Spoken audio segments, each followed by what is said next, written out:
Ada was known to everyone as Ada with the big laugh. Friends and strangers alike found themselves drawn to her vibrant presence. She carried herself with confidence, dressed in bright ochre prints that reflected her personality, bold and unapologetic. Ada took everything in stride, including her fiancé, Obi. Obi was charming, educated, and the ideal suitor by all outward appearances. He worked in a respectable firm, came from a good family, and wore his success on his sleeve. Ada felt like she'd found the one, until the day she learned that the one didn't fully accept her. They were at a friend's wedding, surrounded by familiar faces, when Obi's ex-girlfriend, Ngozi, approached them. Ngozi was stunning, with a model-like physique, and she wasted no time flaunting it. Her words were light, seemingly innocent, but laden with sharp intent. "You're looking, well, Ada.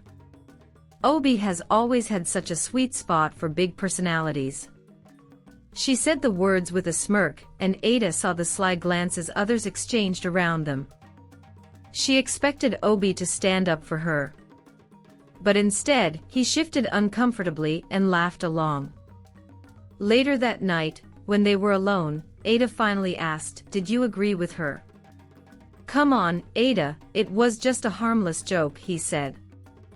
But his tone revealed something deeper, something that had lurked beneath the surface for months. "You've always been, you know, fuller than I imagined my fiancé to be. Not that there's anything wrong with it, just sometimes, you know, I wonder." The words were like a slap in the face. Ada felt as though her world had cracked. She had always seen her body as part of her identity, a soft, comforting place that reflected her warm nature. She had always believed that Obi loved her for who she was, but here he was, speaking of her as though her shape and size were something to tolerate rather than cherish. Days passed in silence. The once vibrant Ada became withdrawn, her laughter a distant memory. She wondered if changing herself, conforming to the image Obi preferred, would bring back his affection. She tried dieting, hitting the gym with fervor. But no matter how much she tried, she felt hollow, as though she were erasing a part of herself. One evening, she visited her childhood friend, Uche, who insisted on taking her to a local wellness center. It was there she met Dr. Emeka, a kind, soft-spoken surgeon known for his advocacy on body positivity. Emeka didn't just see people as patients, but as individuals who deserved self-love and respect. In a quiet consultation room, Ada found herself spilling her story, her insecurities, and her frustrations. Emeka listened without interruption, his expression compassionate. "Ada, I understand what it's like to feel pressured to fit a mold that doesn't reflect who you are. But the beauty of life is that we're all uniquely crafted," he said, his words gentle yet profound. With Emeka's encouragement, Ada began to rebuild her confidence. She realized that self-love was not about meeting anyone else's standards, but about embracing her own. Slowly, she resumed her laughter, reclaiming her joy and identity. She reconnected with hobbies she had left behind, painting and dancing to traditional music, finding solace in her heritage. Over time, Ada and Emeka grew closer, sharing conversations that became a balm to her wounded heart. Emeka's steady support showed her what it meant to be truly cherished. She began to understand that love should not demand change but encourage growth. Her perspective on relationships changed, too.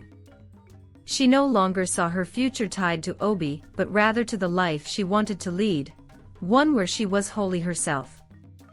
Months later, Ada attended a business conference, where, by coincidence, she crossed paths with Obi and Ngozi. They barely recognized her at first. Ada had transformed, not by shedding pounds or fitting into an image, but by radiating self-confidence. Her once hesitant laugh was now a booming, joyous sound that filled the room. Ngozi's surprise was evident.